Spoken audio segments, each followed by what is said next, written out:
Sementara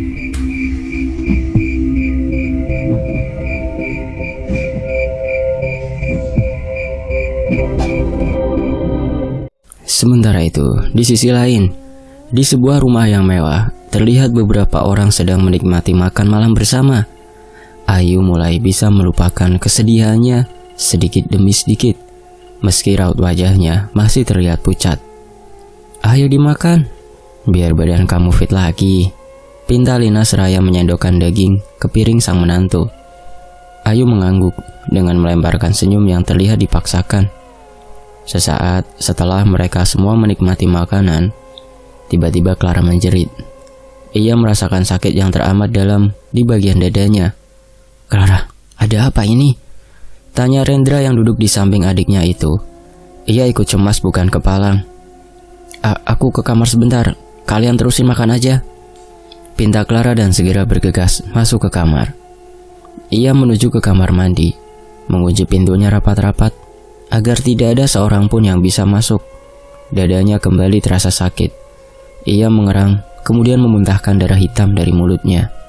"Sialan, mereka berhasil menemukan wanita itu. Waktuku tidak lama lagi di sini," umpatnya bermonolog sembari mengatur nafas. Lina bergegas melihat keadaan Clara, tetapi ia bilang hanya masuk angin saja. Clara bergegas tidur agar tidak diganggu oleh siapapun. Dari lantai bawah terdengar percakapan beberapa orang. "Oma, Opa, kapan Kia mau diajak ke taman bermain?" celetuk gadis cilik itu saat sedang berada di pangkuan Burhan. "Kia mau ke sana ya? Ya udah. Besok Opa akan ambil libur buat ngajak Kia ke taman bermain. Gimana?" ujar Burhan. "Ye, asik. Opa emang baik deh," sahut Kia seraya memeluk kakeknya itu. "Lihatlah anak kamu, Dra. Kalau ada maunya lucu banget," timbal Lina dan mereka semua ikut tertawa. Tanpa sepengetahuan mereka, ternyata Clara sedang mengawasi dari lantai atas seraya melotot. Di sisi lain, Ayu sedang tidur terlelap bersama suaminya. Entah suara dari mana itu, seperti memanggil wanita itu untuk mengikutinya. Ayu bangun dari tidurnya dan melangkah tanpa membuka mata. Wanita itu terus berjalan hingga keluar dari rumah. Sedangkan di tempat lain, terlihat keempat orang sedang tertidur lelap, ditemani suara hewan-hewan buas yang saling bersahutan. Sesekali Vino memukul kakinya karena beberapa nyamuk telah menggigit. Angin dingin berembus melewati pepohonan hingga meniup api di kayu bakar yang mereka nyalakan. Suasana menjadi dingin. Clara mulai mengigau dan berkeringat dingin. Saat ia membuka mata, ia seperti berada di tempat yang sangat gelap. Terlihat seorang wanita berbaju putih berdiri di bawah lampu yang redup seraya membelakanginya. Clara datang menghampiri wanita itu. Saat wanita itu berbalik, Clara bingung karena melihat dirinya dengan wajah yang penuh sayatan pisau. "Siapa kamu? Apa maumu?" tanya Clara sambil menahan rasa takut. "Aku tidak akan membiarkan kamu masuk ke tubuh ini lagi. Aku yang akan tinggal di tubuh ini selamanya," ucap wanita yang mirip dirinya itu. "Siapa sebenarnya kamu? Mengapa tiba-tiba menghancurkan kehidupanku? Apa salahku padamu?" Seketika wanita yang menyeramkan itu berubah wujud menjadi Rahma. Wanita yang pernah Clara temui di hutan kala itu saat tersesat bersama teman-temannya. Clara bingung apa maksud semua ini. Namun ia tahu bahwa wanita yang dihadapannya ini punya niat yang jahat pada keluarganya. "Aku mohon, jangan lakukan apapun pada keluargaku. Mereka tidak bersalah," pinta Clara. Rahma tidak menanggapi. Ia menatap Clara dengan bola matanya yang hitam, lalu segera mencekik Clara hingga tak bisa bernapas. "Lepas!" isak Clara seraya memukul tangan Rahma, tapi ia tak bergeming dan masih terus mencekik. "Clara, bangun! Clara!" teriak Afgan seraya menepuk pipi wanita itu beberapa kali. "Tidak!" Clara bangun dan terengah-engah. "Astagfirullah, kenapa dengan tubuh Clara? Ia seperti akan menghilang," ucap Mawar kaget. Clara melihat tubuhnya yang sudah mulai menghilang. Bagaimana ini? Apa yang terjadi padaku?" isak wanita itu dan mulai menangis. Tenanglah Clara. Kita akan segera keluar dari tempat ini. Ayo, kita harus pergi sekarang, pinta Afgan dan menyuruh kedua temannya berbenah. Mereka segera melipat tenda dan membawa semua perlengkapan, lalu mulai berjalan membelah hutan kembali. Afgan masih membopong tubuh Clara yang mulai menghilang itu. Afgan, aku tak ingin mati, isak wanita itu seraya terus menangis. Aku tidak akan membiarkanmu mati begitu saja. Aku akan mencari solusinya. Jangan menangis, aku ada di sini, pinta pria itu dan menenangkan hati Clara. Selama setengah jam berjalan, akhirnya Vino melihat lorong yang selalu mereka lewati. Lihat, itu lorongnya, ujar Vino dan menuju ke arah lorong yang diselimuti beberapa tumbuhan itu. Syukurlah, kita bisa pulang sekarang, ujar Mawar ikut senang. Sebelum mereka memasuki lorong itu, Afgan menyuruh kedua temannya untuk mengikat tubuh mereka bersama. Jaga-jaga jika suatu terjadi seperti saat dulu. Aku tidak akan meninggalkanmu sendirian di sini. Apapun yang terjadi, aku akan membawamu keluar dari tempat ini, ucap Afgan seraya mengikat tangan Clara agar wanita itu tidak hilang dari genggamannya. Clara tersenyum dengan wajahnya yang mulai pucat pasi. Mereka berempat segera berjalan memasuki lorong yang berkabut itu. Anehnya bau yang sangat menyengat langsung menyambut kedatangan mereka. Bau apa nih? Kayak bangkai, gerutu Vino seraya menutup hidung. Iya ya, kita nggak bisa ngelihat karena kabut ini, sahut Mawar. Sampai di tengah-tengah lorong itu, kabut mulai menipis dan mereka bisa melihat dengan jelas. Terdengar suara seperti orang mengaum dan memakan sesuatu. Mereka dikejutkan oleh sesosok wanita yang sedang menggerogoti tubuh hewan mentah-mentah. Mawar sampai ingin muntah melihat darah dan usus yang bercacaran itu. Merasa ada orang lain di lorong itu, wanita yang sedang asyik makan tadi berdiri dan menatap ke mereka semua. Lari! Teriak Afgan pada kedua temannya itu. Wanita itu terus mengejar mereka seraya mengeluarkan taring yang siap menggigit apapun. Afgan dan lainnya masih tetap berlari hingga kaki pria itu tersandung dan menjatuhkan tubuh Clara. Bawa keluar Clara dari sini, cepat, pinta Afgan. Tapi kan, suara Vino terhenti karena wanita menyeramkan itu makin dekat. Biar aku yang menggendong Clara. Cepat tolong Afgan, pinta Mawar pada Vino. Mawar segera menggendong Clara di punggungnya dan berlari menjauh. Sedangkan Vino membantu Afgan berdiri. Mendadak, kaki pria itu ditarik menjauh. Tetapi karena tali yang mereka ikatkan pada badan, Vino bisa menarik Afgan kembali. Afgan berusaha melepaskan genggaman tangan wanita itu dengan menendangnya beberapa kali. Akhirnya Afgan bisa terbebas dan segera menyusul Vino. Mereka berdua berlari secepat mungkin dan mendatangi Clara dan Mawar. Ayo cepat, masuk ke mobil, pinta Afgan dan membawa Clara yang sudah sangat lemas itu untuk masuk ke mobilnya. Mereka segera bergegas dan meninggalkan tempat itu. Clara terlihat sangat pucat dan hampir kehilangan kesadaran. Tubuhnya pun mulai menghilang. Bagaimana ini? Aku takut Clara tidak akan bisa bertahan, isak Mawar yang cemas melihat keadaan temannya itu. Bertahanlah Clara, kita akan segera sampai ke rumah, ucap Afgan yang juga ikut cemas. Suara azan subuh membangunkan Rendra. Ia melihat Ayu tidak ada di sampingnya. Mungkin sedang di kamar mandi. Lalu pria itu mengecek. Ternyata tidak ada di sana. Suara gedoran pintu membuat pria itu terkejut dan membuka pintu. Rendra, apa Ki ada bersamamu? Tanya Lina tiba-tiba. Enggak ada mah. Ayu juga udah gak di kamar pagi-pagi. Apa mereka pergi belanja ya? Sahut Rendra. Jam berapa ini? Memangnya ada pasar yang buka sepagi ini? Bantah Lina. Lalu mereka pergi kemana? Lina pun menggeleng. Lalu mereka mencoba ke kamar Clara dan tak mendapati wanita itu di sana. Lina mulai cemas dan mengumpulkan semua orang. Ada sesuatu yang tidak beres. Bagaimana kalau kita melapor ke polisi saja, Pak? Usul Lina. Ini belum 24 jam, Ma. Kita belum bisa melaporkannya. Coba Papa tanya ke teman-teman dulu. Ya, aku harap mereka baik-baik saja. ujar Burhan dan mulai menelpon teman-temannya untuk mencari keberadaan anak dan menantunya. Lina sangat cemas sekali.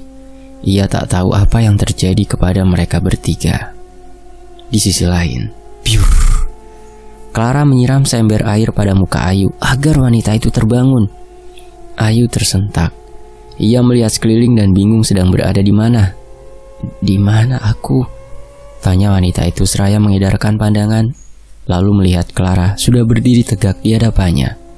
Clara, apa-apaan ini? Lepaskan aku. Apa yang sedang kamu lakukan?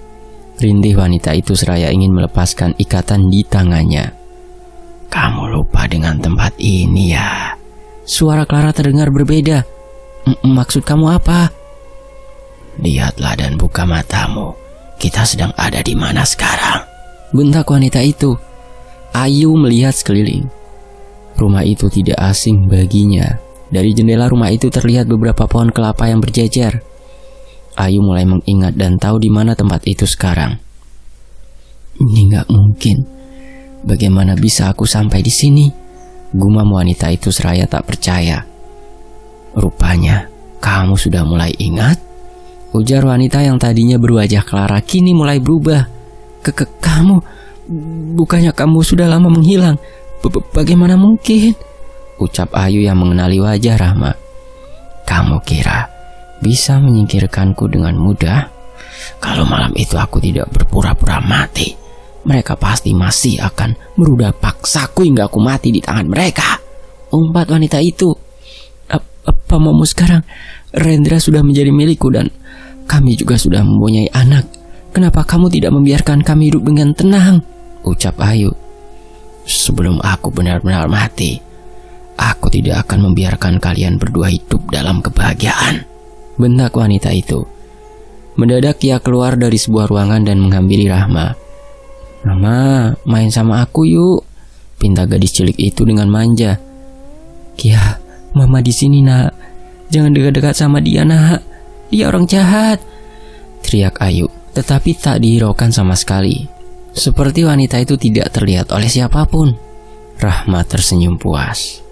Ayo sayang, main sama Mama, ujar Rahma dan menggiring gadis cilik itu. Tidak, iya, dengerin Mama, teriak Ayu melengking.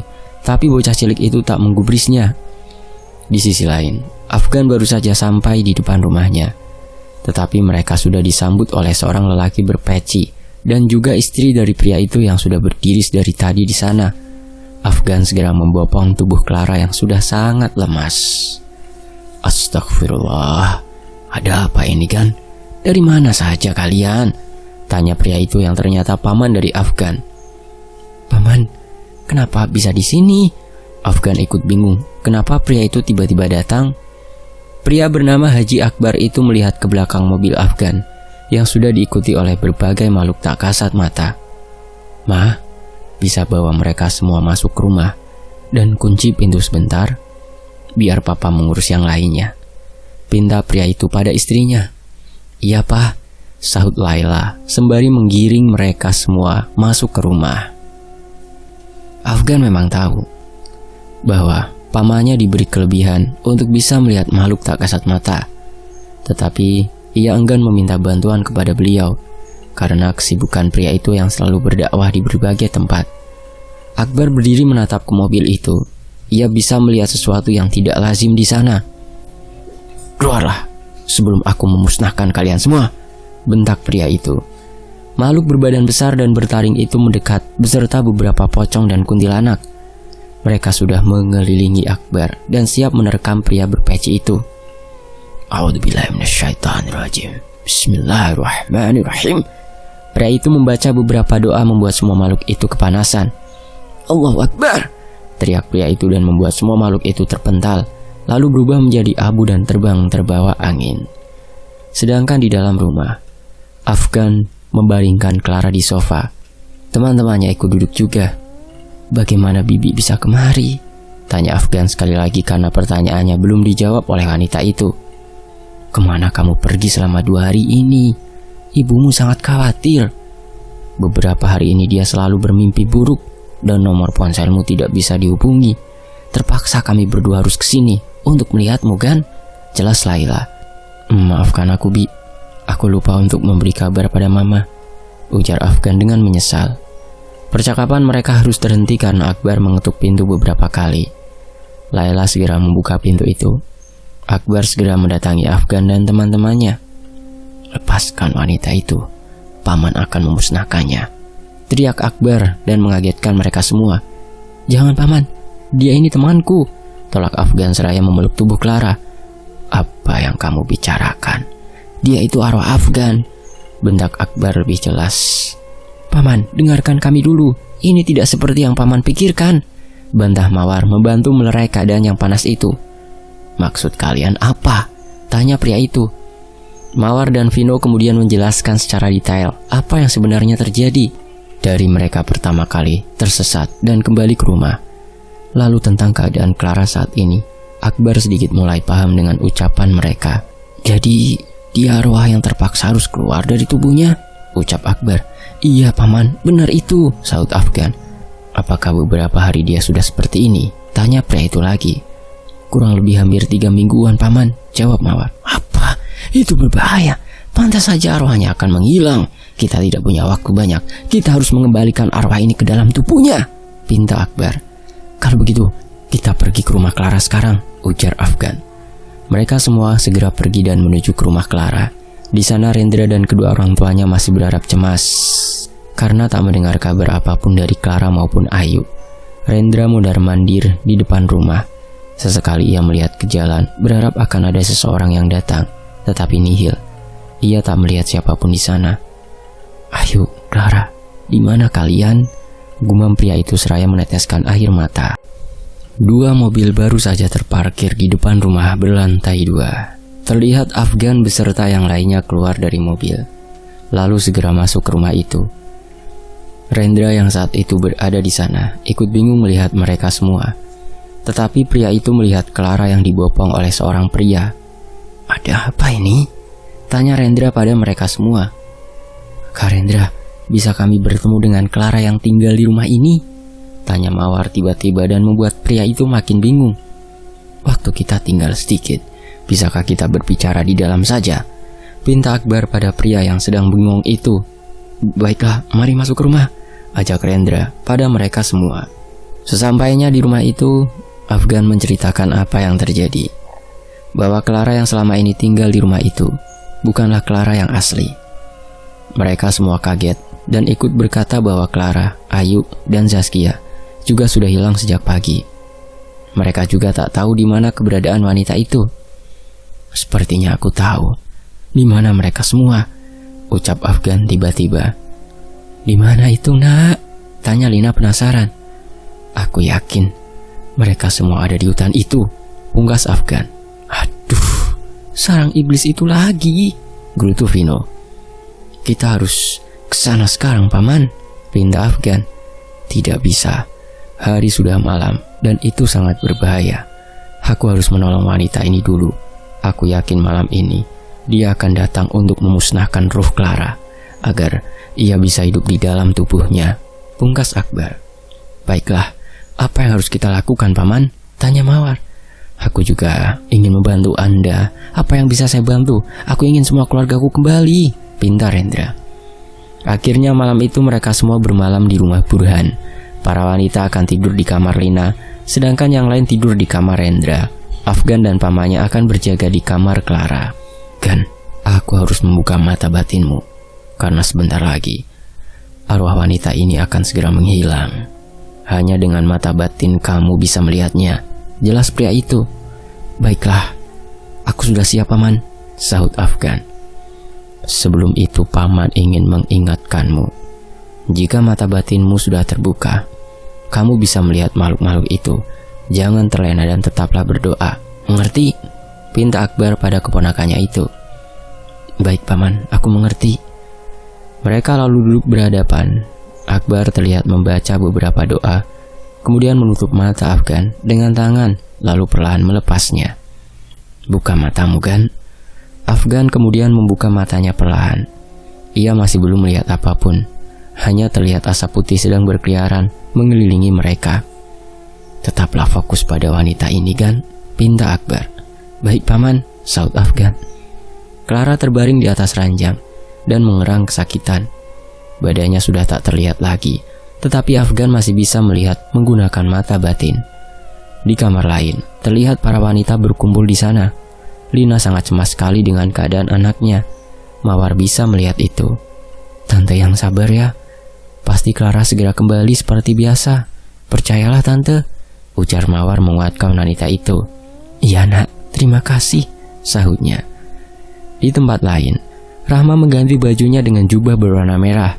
Ia meletakkan tubuh Ayu di atas meja persembahan. Wanita itu diikat dan mulutnya diisolasi. Terlihat ia berusaha melepaskan ikatan itu, namun tetap saja tidak bisa. Rahma terlihat membaca mantra, lalu mendadak beberapa makhluk terpanggil ke rumah itu. Kuntilanak yang sedang bergelantungan di pohon langsung terbang dan ikut mendatangi rumah kayu itu. "Aku ingin kalian semua memusnahkan siapa saja yang menghalangi jalanku," perintah wanita itu. Para makhluk itu merunduk dan segera menghilang begitu saja. Di rumahnya Burhan, Akbar sudah memberitahu untuk tidak keluar dari kamar mereka. Apapun yang terjadi, jangan sampai keluar dari kamar itu. Akbar terlihat menaburkan beberapa garam di depan kamar. Kemudian segera masuk ke salah satu kamar dan menutup pintunya. Priak! Angin dingin tiba-tiba bertiup kencang, membuat beberapa jendela di kamar itu terbuka. "Astagfirullah, kencang banget anginnya," ucap Mawar seraya terkejut. "Biar tante yang tutup jendelanya," ujar Lina. Wanita itu berjalan dan ingin menutup jendela. Mendadak sesosok pocong sudah berdiri tegak di hadapannya. "Ah!" teriaknya hingga jatuh ke lantai. "Astagfirullah, ayo bantu dia nak," pinta Laila lalu segera membantu Lina berdiri lagi. Pocong itu tidak bisa masuk ke rumah, karena Akbar sudah memagari rumah itu. Tetapi tetap saja, makhluk-makhluk itu terlihat menyeramkan.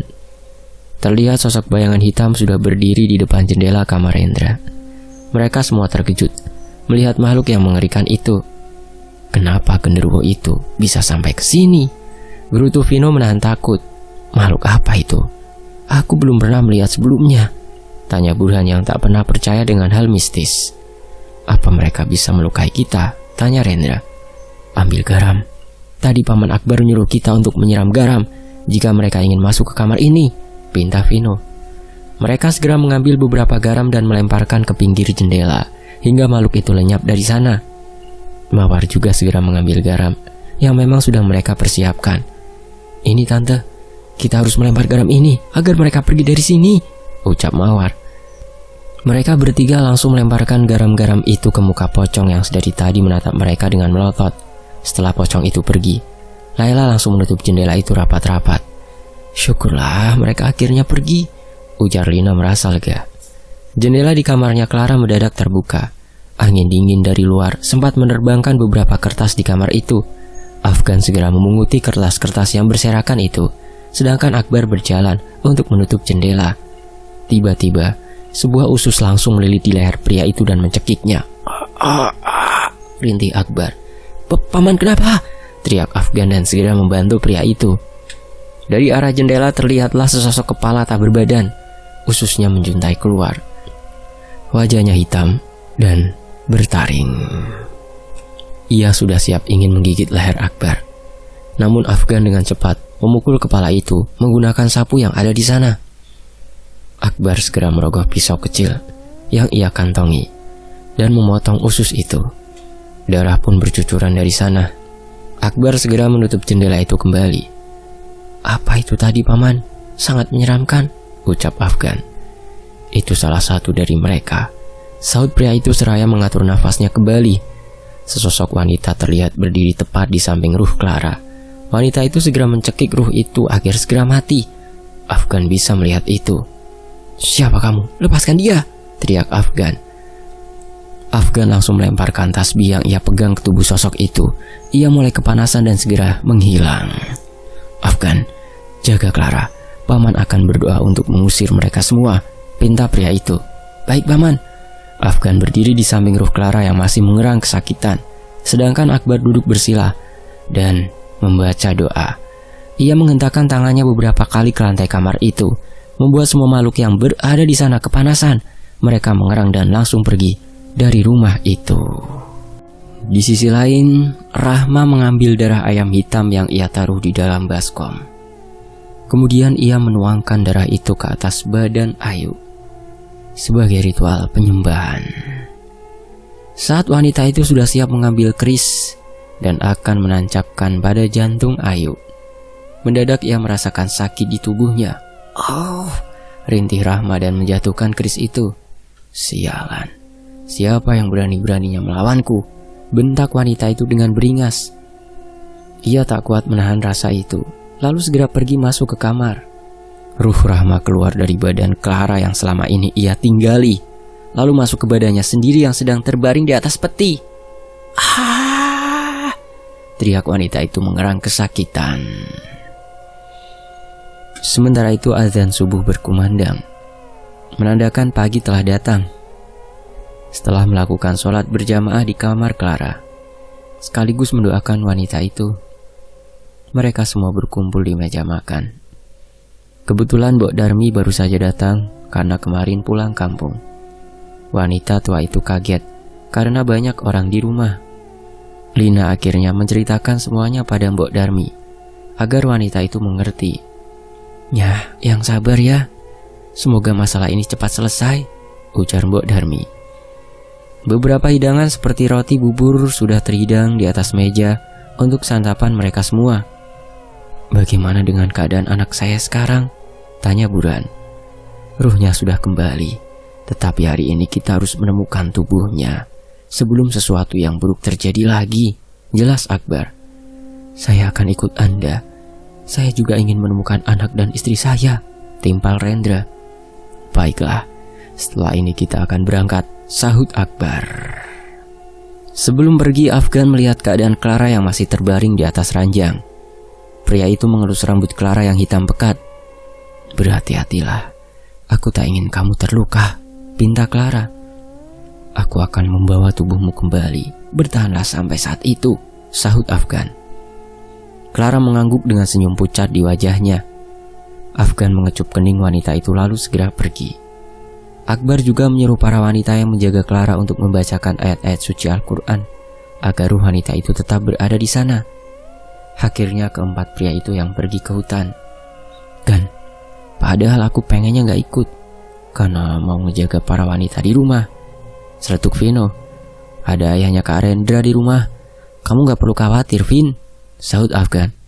"Bisa aja ngejawab," gerutu Vino. "Benarkah di tempat itu banyak sekali penampakan setan?" tanya Rendra tiba-tiba. "Beneran Kak, aku aja udah beberapa kali papasan sama mereka. Serem banget tempatnya," celetuk Vino. "Entah apa yang membuat tempat itu bisa dihuni banyak setan, aku pun tak habis pikir," timpal Afgan. "Syukurlah Paman Akbar ada di sini. Saya jadi gak terlalu takut," ujar Vino sedikit lega. Afgan yang menyetir mobil langsung mengerem karena ban mobilnya mendadak bocor. "Apa-apaan nih?" umpat Vino. Mereka berempat keluar dan melihat ban mobil itu sudah bocor. Sialnya lagi, Afgan lupa membawa ban serep. Akhirnya mereka terpaksa berjalan dari sana dan menuju ke hutan. "Bisa-bisa sampai sana malam ini," gerutu Vino. "Makanya jalan yang cepat kamu," bentak Afgan. Dari arah lain sosok wanita tersenyum melihat mereka berjalan dan meninggalkan mobil itu. Setelah berjalan cukup lama mereka beristirahat sejenak, lalu meneruskan perjalanan lagi. Dan sampailah mereka di depan lorong yang panjang itu. "Dari mana kalian bisa tahu tempat seperti ini, kan?" tanya Akbar heran. "Saat itu kami tersesat." "Memangnya kenapa Paman?" "Lorong ini penghubung antara dunia manusia dan dunia gaib. Aku bisa merasakannya. Aura di ujung lorong ini sangatlah kuat," jelas Akbar. "Bener kan Gan? Tempat ini tuh sarang iblis," timpal Vino. "Ayo, kita harus bergegas sebelum hari mulai gelap," pinta Akbar dan mulai berjalan mendekati tempat itu. Mereka mulai melangkah memasuki lorong yang berkabut itu. Vino dari tadi merangkul lengan Afgan, tak ingin melepaskannya. Padahal siang hari. Tetapi saat memasuki lorong itu, seperti sudah malam hari. Sekelebat bayangan baru saja melewati tubuh mereka berempat, membuat mereka ikut tersentak. Apa itu tadi? Tanya Rendra yang merasa ada sesuatu. Berhenti dulu, pejamkan mata kalian dan berdoa bersama-sama, pinta Akbar. Mereka pun memejamkan mata dan berdoa seperti arahan Akbar. Tak berapa lama, kabut yang menghalangi perjalanan mereka hilang begitu saja. Buka mata kalian. Akbar menyuruh mereka membuka mata. Syukurlah kabutnya sudah hilang, ujar Vino merasa senang. Mereka pun melanjutkan perjalanan lagi hingga melewati lorong yang panjang itu. Di sisi lain, seorang wanita berbaju putih tiba-tiba membuka matanya. Ia bangun dari sebuah peti yang selama ini ditinggali. Wajah dan tubuhnya mulai mengelupas karena gigitan dari hewan-hewan kecil yang memang sudah hinggap di tubuhnya selama ini. Kurang ajar, berani-beraninya mereka datang ke sini, umpat wanita itu dengan mata melotot. Rahma segera pergi ke tempat persembahan lalu melihat Ayu yang masih terbaring lemas di sana. Sudah beberapa hari wanita itu tidak makan dan minum. Badannya sangat lemah. Rahma segera membuka penutup mulutnya Ayu dan menyiramkan air ke muka wanita itu. Ayu terkejut, lalu bangun seraya menjilati air itu seperti ikan yang terdampar. Aku menatap ke wanita yang memiliki wajah rusak itu. Lepaskan aku. Apalagi yang kamu inginkan? Ujar Ayu. Rahma menjambak rambut wanita itu dengan segala kemarahannya. Ini semua karena kamu. Hari ini kamu harus mati di tanganku agar aku bisa hidup seperti yang lainnya. Bentak wanita itu lalu mendadak tubuhnya kesakitan. Rintihnya menahan sakit dan menabrak beberapa barang di atas meja. Ia segera mengambil beberapa dupa dan membakar kemenyan. Ia duduk bersila lalu bersemedi. Di sisi lain, Akbar beserta ketiga orang itu sudah berhasil melewati lorong dan melihat hamparan hutan sudah menyambut mereka. Apa disinilah mereka semua tinggal? Tanya Akbar. Iya paman, disinilah sarang iblis itu, sahut Afgan. Mereka mulai masuk ke hutan dan menyisir tempat itu. Suara gonggongan serigala dan hewan buas lainnya ikut menyertai pergerakan mereka. Keser-keser. Suara itu terdengar terus-menerus berulang kali. Suara dari mana itu? Tanya Rendra. Mereka melihat ke arah suara yang ternyata dari pepohonan yang daunnya rimbun. Kuntilanak yang berbaju putih dan berambut panjang sedang bergelantungan di sana. Tawa mereka menggelegar, menandakan siap menantang orang-orang itu. Astagfirullahaladzim. Mari tetap bersama dan jangan sampai terpencar, pinta Akbar. Beberapa kuntilanak itu sudah terbang dan siap menuju ke arah mereka. Akbar dan lainnya ikut berdoa bersama agar kuntilanak itu tidak bisa mencelakai mereka. Allahu Akbar, teriak Akbar dengan mengarahkan telapak tangannya ke udara, membuat semua makhluk itu terpental jauh. Beberapa kuntilanak itu hilang begitu saja. Sangat menyeramkan. Gerutu Vino yang sedari tadi merangkul tangan Afgan. Mereka mulai berjalan lagi untuk menuju ke rumah kayu yang ada di tengah hutan itu. Namun sebelum sampai di sana, mereka harus melewati tanah kuburan yang belum pernah dilewati oleh Vino dan Afgan ketika mereka berada di hutan itu sebelumnya. Kedua pemuda itu pun terheran-heran. Afgan dan Vino sedikit bingung melihat tanah kuburan yang ada di depan mata. Kan, bukannya kita belum pernah melewati tempat ini ya? Tanya Vino seraya menggaruk kepalanya yang tidak gatal. Iya, kurasa tempat ini memang aneh. Setiap kita kesini, selalu tempat baru yang kita datangi. Seolah-olah ada seseorang yang mengatur semua ini. Jelas Afgan. Hanya orang yang memiliki ilmu sesat yang bisa hidup dan tinggal di tempat ini, timpal Akbar. Belum selesai mereka bercerita, tanah kuburan itu mulai terbuka. Lalu beberapa mayat yang berbalut kain kafan bangkit dari sana. Ada yang berwajah hitam, ada yang berlumuran darah, dan ada juga yang seluruh tubuhnya dihinggapi belatung dan kelabang. Mereka dibuat bergidik saat menatap para pocong itu. Pocong itu melompat dan mendatangi mereka. Lari! Teriak Vino, tapi dihentikan oleh Akbar. Jangan lari, kita harus menghadapi mereka, ucap Akbar. Tapi paman, mereka terlalu banyak, bantah Afgan. Akbar segera mengambil tasbih dan mematahkan talinya, sehingga tasbih itu bisa dibagi untuk mereka berempat. Lemparkan biji tasbih ini ke tubuh mereka. Aku yakin mereka akan kepanasan, ujar Akbar. Baiklah, sahut mereka semua. Mereka mengambil butiran tasbih itu dari tangan Akbar dan menggenggamnya dengan erat. Saat beberapa pocong itu mendekat, mereka langsung melemparkannya ke tubuh pocong itu hingga mereka kepanasan. Asap putih keluar dari badan pocong itu dan meninggalkan kain kafan mereka di tanah. "Lihat, ada rumah di depan sana," ujar Rendra yang melihat sebuah rumah dari kejauhan. "Itu dia, rumah yang kita cari," sahut Afgan. Mereka segera bergegas mendatangi rumah itu. Setelah sampai di depan rumah kayu itu, Afgan terhenti karena melihat asap hitam mengelilingi atap rumah itu. "Kenapa, Gan?" tanya Vino yang melihat temannya berhenti. "Paman, asap hitam apa itu?" tanya Afgan seraya menatap ke atap rumah itu. "Itu namanya lingkaran iblis. Pasti di dalam rumah itu ada yang memujanya. Ayo cepat, kita harus segera bergegas," pinta Akbar dan ingin masuk ke rumah itu. Namun belum sempat masuk ke sana, mereka dihadang oleh genderuwo dan leak yang berdiri tepat di hadapan mereka. Makhluk itu lagi!" gerutu Vino dan mundur beberapa langkah. "Aku dan Afgan akan melawan mereka. Kalian berdua cepat cari tubuh Clara dan juga yang lainnya," perintah Akbar.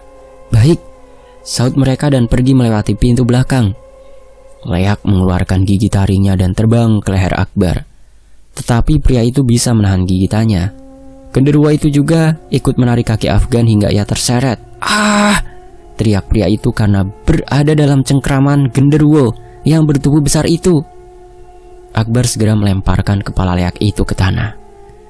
Pria itu mengambil sebuah botol air dari tas yang memang sudah ia bawa dari tadi. Ia membaca beberapa ayat, lalu menyiramkan air itu ke kepala leak. Wajah sosok itu terbakar dan musnah menjadi abu.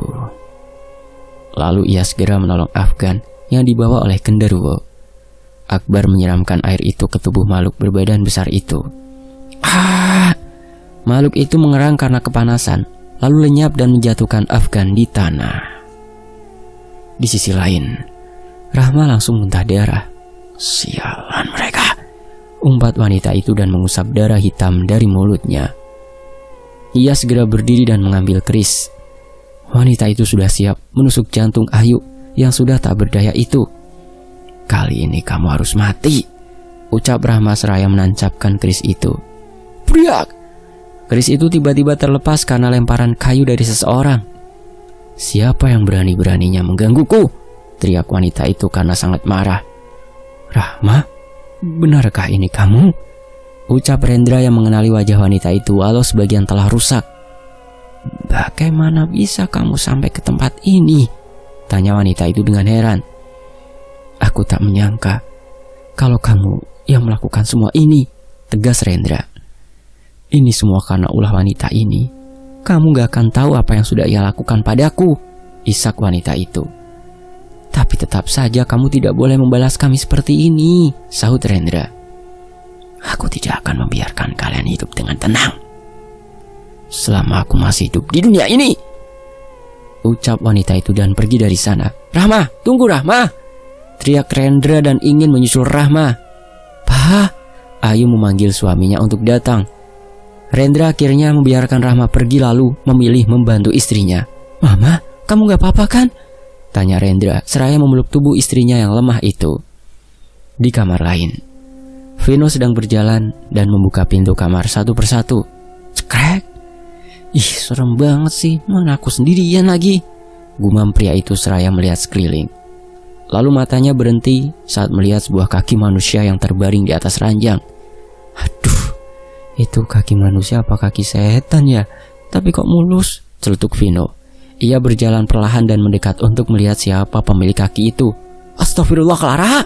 teriaknya dan mendekati tubuh wanita itu.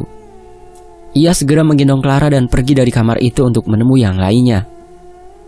Rahma pergi ke kamar lain dan mengangkat tubuh Kia, lalu membawanya pergi dari sana. Ia harus segera pergi sebelum orang-orang itu datang. Rahma segera berlari, memasuki hutan dan hilang dalam sekejap mata. Afgan dan pamannya segera masuk ke rumah itu dan bertemu dengan mereka semua. Afgan melihat tubuh Clara yang sudah ditemukan oleh Vino. "Apa kamu tak melihat anakku, Saskia?" tanya Rendra pada Vino. "Enggak, Kak.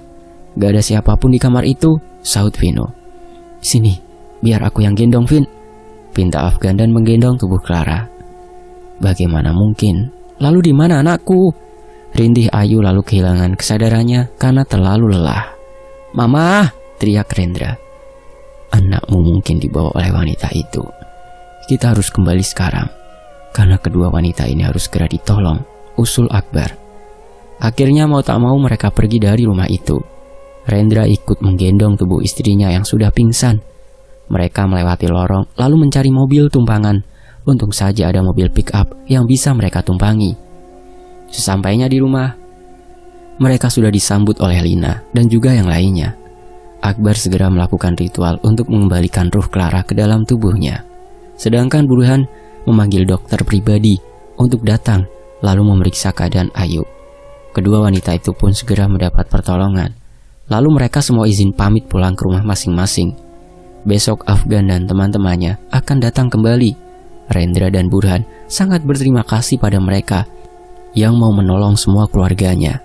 Akhirnya Afgan beserta lainnya pergi meninggalkan rumah itu. Dra, bagaimana dengan Kia?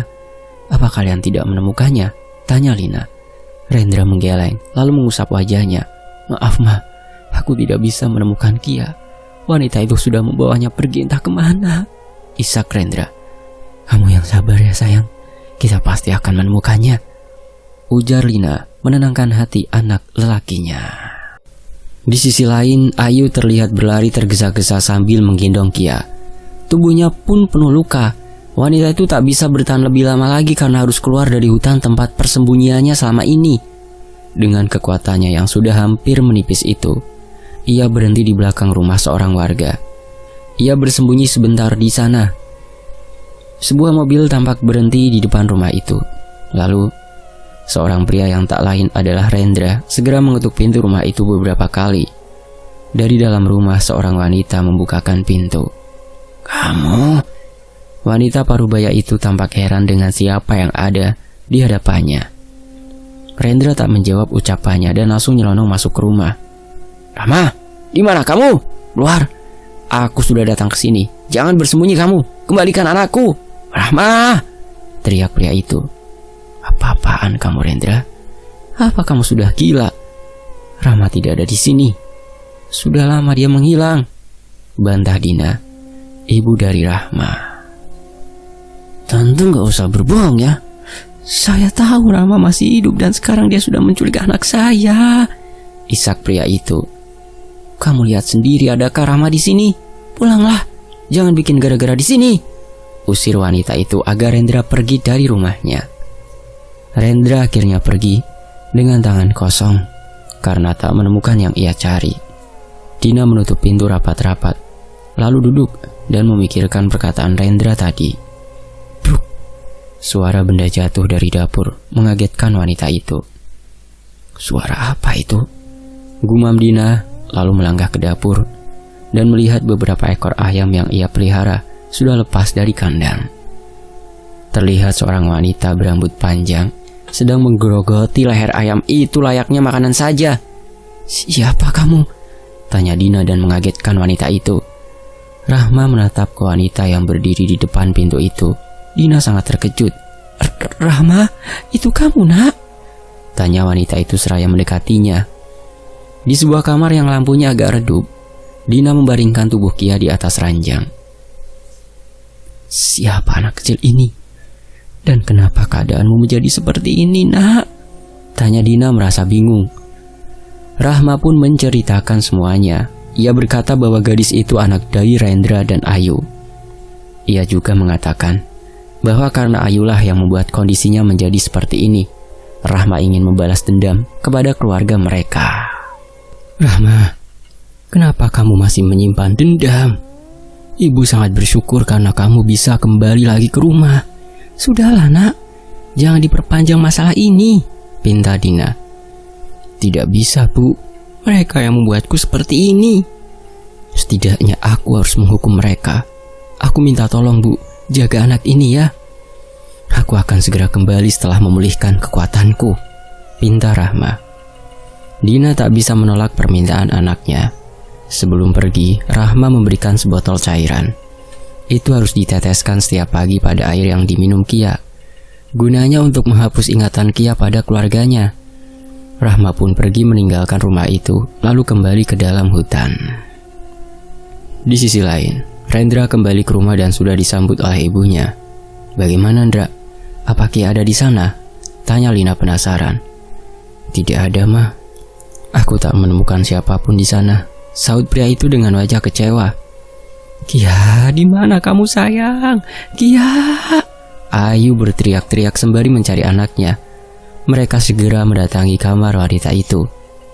"Ma, kamu sudah bangun?" tanya Rendra dan membantu istrinya beranjak dari tempat tidur. "Pak, Kia di mana? Aku ingin melihatnya, Pak," rengek Ayu. Rendra terdiam beberapa saat, lalu Lina pun berbicara. "Sabar ya, Nak. Kita semua juga sedang mencari Kia sekarang," ujar Lina. Mendengar ucapannya, Ayu langsung menangis jadi-jadinya. Rendra segera memeluk istrinya itu. Ia tahu ini adalah ujian terberat dalam hidupnya. Ayu sudah kehilangan bayi yang dikandungnya. Jika sampai kehilangan Kia juga, wanita itu benar-benar sangat menderita. Lina ikut berlinang air mata melihat mereka berdua. Entah apa yang sudah menimpa keluarganya hingga harus mengalami ujian seberat itu. Di sisi lain, seorang wanita berjalan tertatih-tatih memasuki hutan belantara yang tak berpenghuni. Sampailah ia di sebuah gua lalu masuk ke sana. Wanita itu adalah Rahma. Kini ia harus menetap dan bertapa di gua itu untuk memulihkan semua kekuatannya yang telah hilang untuk melawan Afgan dan teman-temannya. Sementara itu, Afgan sampai di rumah dan mendapatkan beberapa omelan dari pamannya. Walau begitu, ia tetap berterima kasih karena Akbar sudah mau membantunya. "Jangan pernah kamu berhubungan dengan keluarga mereka lagi, Afgan. Berbahaya untukmu," pinta Akbar. "Tapi paman, aku menyukai Clara," bantah Afgan. "Kalau orang tuamu tahu, mereka akan sangat marah," bantah Akbar. Laila datang membawa teh hangat untuk mereka. "Pak, biarkan sajalah. Kita nggak berhak melarang Afgan ingin bergaul dengan siapa," pungkas Laila. "Tapi Bu, lihat saja. Kita mengalami hal mengerikan ketika membantu mereka. Kalau bukan karena Afgan, Bapak tidak akan membantu mereka," jelas Akbar. "Afgan, kamu harus lebih berhati-hati lagi ya," pinta bibinya. "Iya, Bi," sahut Afgan lirih. Sorenya Akbar dan istrinya berpamitan karena masih banyak kegiatan yang harus dilakukan oleh Akbar. Mereka pun meninggalkan Afgan sendirian di rumah itu. Kring. Afgan segera mengangkat telepon rumah yang berbunyi. "Afgan, kamu sudah di rumah sayang? Kemana saja kamu?" tanya ibunya. "Cuman di rumah teman mah, gak usah khawatir. Besok mama sama papa kamu pulang. Kamu mau oleh-oleh apa di sini?" "Gak usah mah.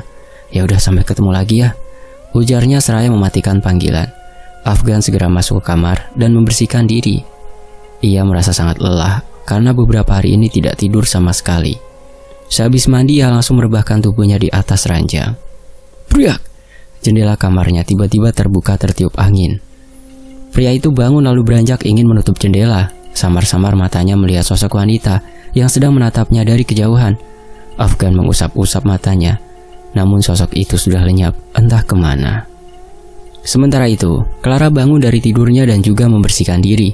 Ia merasa badannya sangatlah bau. Ia melihat di kaca, tubuhnya penuh memar. Namun ia bersyukur karena bisa kembali seperti biasa. Baginya itu adalah pengalaman yang sangat menyeramkan. Sekelebat bayangan baru saja melewati belakang tubuhnya. Wanita itu tersentak. "Siapa itu?" tanyanya seraya berbalik. Namun tak menemukan siapapun. Ia kembali membasuh mukanya dan sesosok wanita berwajah hitam sudah berada tepat di belakangnya. Matanya melotot ke arah Clara. Sejak menghilangnya Kia atau Zaskia, kini Rendra dan Ayu memilih untuk menetap di rumah kedua orang tuanya. Rendra ingin ada orang yang menjaga Ayu saat ia pergi bekerja. Ayu pasti sangatlah frustasi karena kehilangan kedua anaknya sekaligus. Keadaan Clara juga makin membaik dan wanita itu sudah bisa pergi ke kampus seperti biasanya. Di kampus, ia bertemu dengan teman-temannya. "Clara, aku senang banget. Akhirnya kamu kembali," ujar Mawar seraya memeluk wanita itu. "Iya, makasih. Karena udah sabar nungguin aku sampai aku benar-benar sembuh," sahut Clara. "Ini baru Clara yang aku kenal. ujar Mawar tak ingin melepaskan pelukannya. Enaknya jadi kamu, Ra. Bisa dipeluk-peluk kayak gitu. Aku kapan ya? Celetuk Vino. Mawar langsung melepaskan pelukannya dan menatap ke pria itu. Apaan sih? Bantah Mawar. Syukurin kamu. Lahap aja War, jangan disisain, ejek Afgan.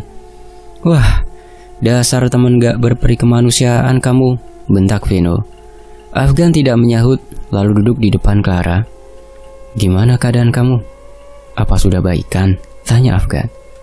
Alhamdulillah, makasih, ini berkat kamu juga, ujar Clara tersenyum manis pada pria itu. Clara, aku juga ikut andil ngebantuin kamu. Curang, kok yang dapat ucapan cuman Afgan doang, celetuk Vino tak terima. Iya, terima kasih untuk semua teman-temanku. Tanpa kalian, aku tidak akan ada di sini sekarang, ujarnya membuat mereka semua tersenyum. Mawar dan Clara sedang berada di kamar mandi. Mawar sudah selesai lalu mencuci tangannya di wastafel. Ra, aku tunggu di luar ya, ujar wanita itu. Iya War, teriak Clara dari salah satu bilik di sana. Suasana sempat hening sesaat. Mendadak lampu di kamar mandi berkedip-kedip. Clara menatap ke arah lampu itu. Lampunya rusak ya? Gumam wanita itu lalu bergegas keluar dari bilik. Ia segera mencuci tangan. Namun, perasaannya seperti sedang diamati oleh seseorang. Clara menoleh dan melihat sesosok wanita yang matanya tinggal satu. Wajahnya sangat menyeramkan. Ah! Teriak Clara, lalu merunduk menahan rasa takutnya. Mawar yang mendengar teriakan Clara langsung masuk ke kamar mandi lagi. Clara, ada apa? Tanya Mawar, seraya mengguncang tubuh wanita itu. Itu ada setan, isaknya karena ketakutan. Gak ada apa-apa di sini, ayo keluar, pinta Mawar, lalu menarik tangan temannya itu. Clara masih mengatur nafasnya yang terengah-engah. Ia duduk di kelas karena pelajaran akan segera berlangsung. Saat Pak dosen berjalan masuk ke ruangan, terlihat sosok wanita yang bermata satu itu ada di belakangnya. Clara menahan teriakan dan merunduk ketakutan. Ia tak tahu kenapa arwah itu mengikutinya. Clara, kamu kenapa sih? Kok ketakutan gini? Tanya Mawar.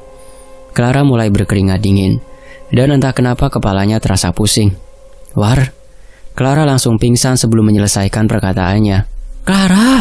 Teriak Mawar dan dibantu teman-temannya untuk membawa wanita itu ke klinik kampus. Afgan dan Vino yang mendengar kabar itu langsung datang melihat keadaan Clara. Afgan bertanya kepada Mawar apa yang sebenarnya terjadi. Namun Mawar tak tahu entah apa yang berlaku pada Clara. Afgan membelai rambut wanita yang terbaring di atas ranjang itu. Mendadak Clara bangun dan berteriak. Tidak! Teriak wanita itu dengan nafas yang terengah-engah. Clara, ada apa? Tanya Afgan yang ada di sampingnya. Clara langsung memeluk tubuh Afgan tanpa menjawab pertanyaannya. Ia menangis, terisak-isak.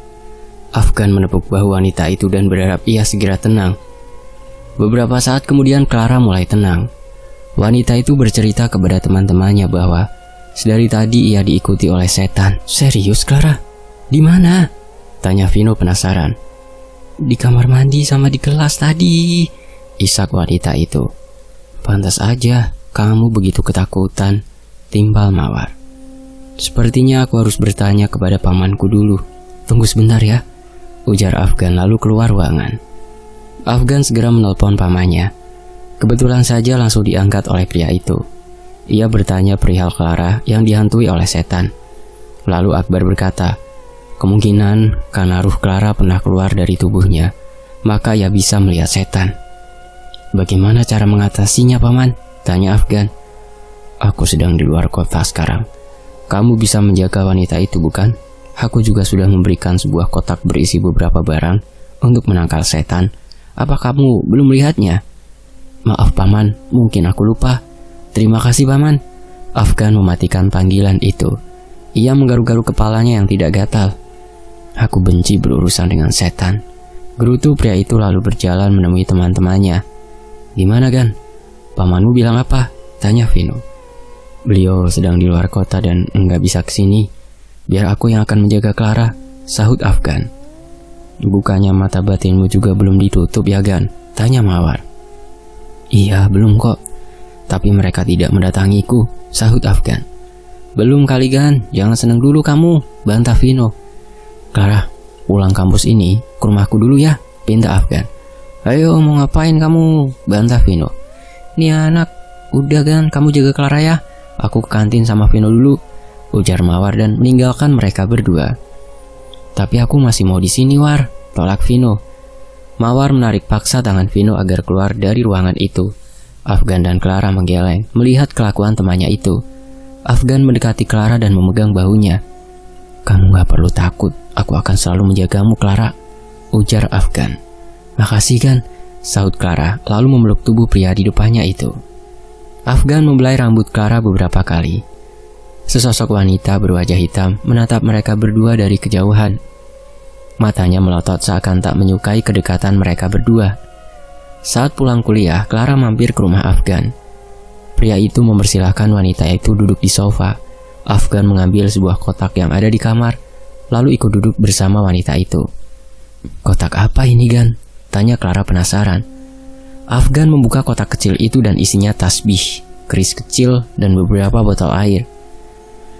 Sepertinya benda-benda ini untuk menangkal setan.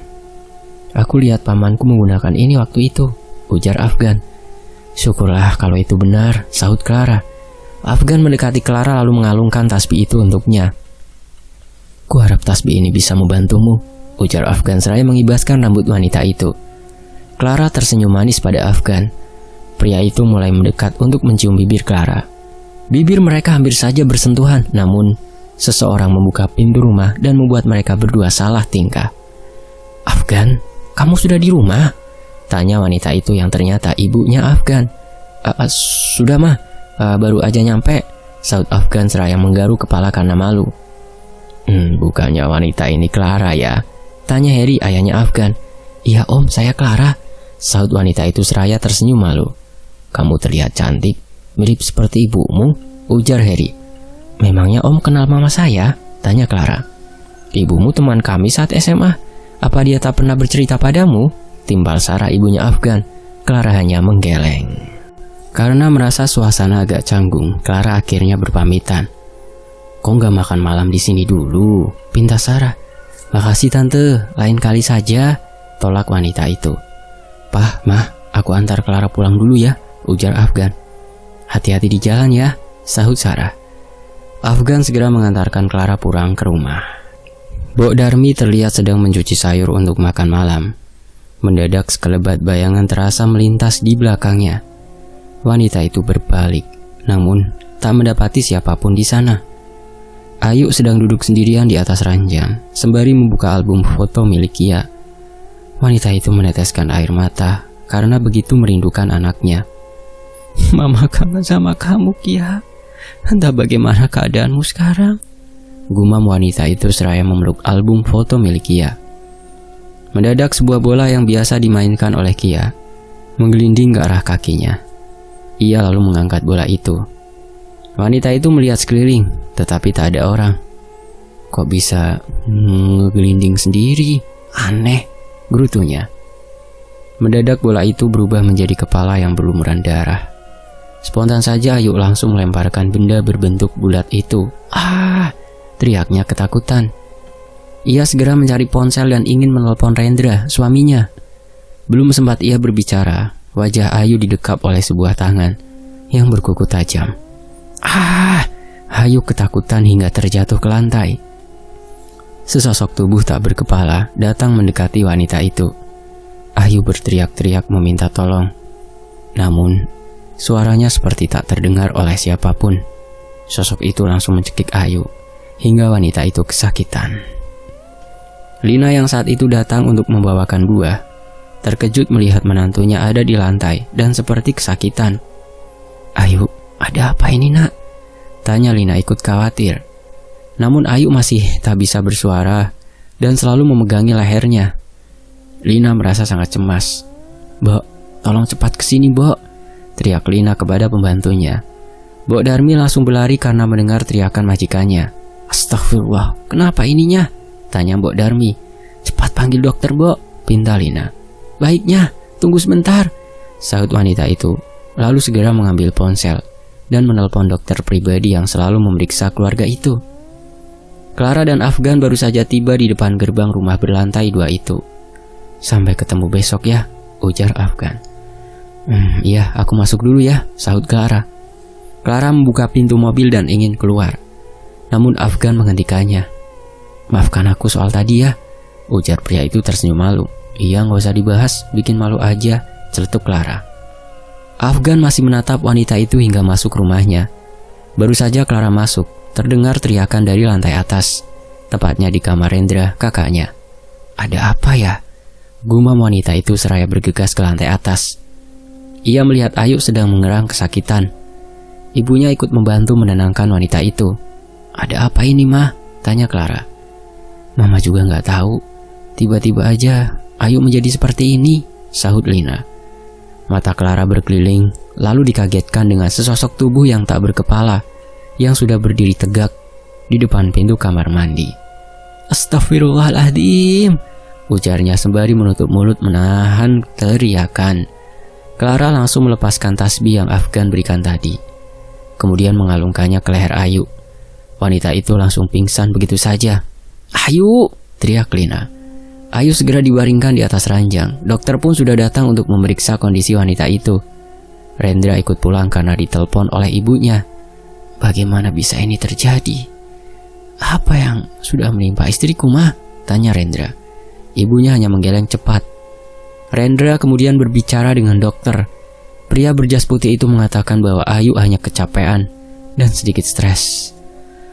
Ia sudah menuliskan resep obat untuk diminum ketika wanita itu bangun nanti.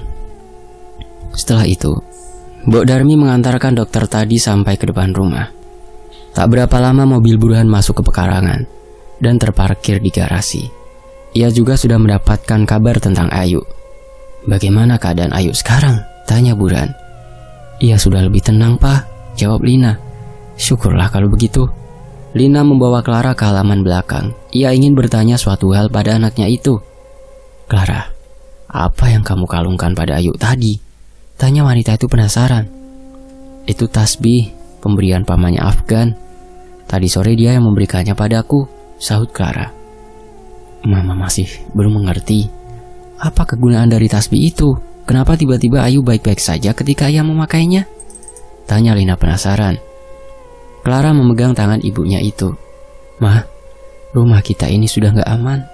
Banyak makhluk tak kasat mata yang berkeliaran di sekitar sini, ujar Clara, dan membuat wanita itu tersentak. Clara, apa kamu masih sakit, sayang? Kenapa mengatakan hal yang tidak-tidak? Bantah Lina. Tapi, Ma, perkataan Clara dihentikan oleh ibunya. Udah, jangan bahas itu lagi. Ayo kita masuk, sayang. Pinta Lina seraya menggiring Clara untuk masuk ke rumah. Clara baru saja selesai mandi. Mendadak angin dingin melewati tubuhnya. Ia merasakan sesuatu telah datang ke kamar itu. Bola matanya berkeliling ke seluruh kamar, namun ia tak melihat apapun. Ia duduk di atas ranjang sambil mengeringkan rambutnya. Mendadak kakinya ditarik dari bawah kolong ranjang hingga wanita itu terjungkal ke lantai. Ah, lepas! Teriak Clara sembari memberontak. Sesosok wanita berwajah hitam dengan matanya yang hilang satu sudah tepat berdiri di depannya. Ia mengesot dan mendekati Clara. Kemudian dengan cepat sosok itu masuk ke tubuh Clara. Ia menggoyang-goyangkan kepalanya lalu tersenyum jahat. Saat makan malam di meja, Clara terdiam beberapa saat. Rambutnya yang panjang tampak menutupi sebagian wajahnya. Clara, kenapa kamu gak makan, sayang? Tanya Lina. Clara menatap mereka semua dengan tatapan tajam. Wajahnya terlihat pucat dan matanya melotot. Clara, apa kamu sakit, nak? Kenapa wajah kamu pucat? Tanya Burhan. Lina mendekati anaknya itu untuk mengecek keadaannya. Namun saat ia mendekat, Clara langsung mencekik leher wanita itu. Clara, apa-apaan kamu? Lepasin! Teriak Burhan mencoba memisahkan mereka. Clara, lepaskan tanganmu! Teriak Rendra ikut membantu ayahnya. Kalian semua harus mendengarkan ucapanku. Jika tak mau wanita ini mati di tanganku, cepat datang ke rumah ibunya Rahma. Jika kalian masih ingin bertemu dengan Saskia. Tawanya dengan lantang. Kemudian Clara pingsan begitu saja. Clara! Teriak mereka semua. Mama gak apa-apa kan? Tanya Rendra. Iya gak apa-apa. Cepat bawa Clara ke kamar, pinta wanita itu. Mereka segera membawa wanita itu ke kamar dan membaringkannya di atas ranjang. Semua orang bingung dengan apa yang berlaku pada Clara barusan. "Dra, apa maksud dari perkataan adikmu tadi?" tanya Burhan tiba-tiba. "Sepertinya Clara kerasukan arwah, Pak," sahut pria itu. "Bukannya Clara tadi berbicara tentang Zaskia?" timpal Lina. "Iya, Ma. Kurasa dia memberitahukan di mana keberadaan Zaskia selama ini. Aku harus kembali ke rumahnya Rahma," sahut Rendra. Ayu tiba-tiba datang lalu masuk ke kamar itu. Ia sempat mendengar percakapan mereka. "Benarkah Clara tahu di mana Kia berada?" tanya Ayu dan mengagetkan mereka semua. "Ayu," ujar Lina, lalu membantunya duduk di atas ranjang.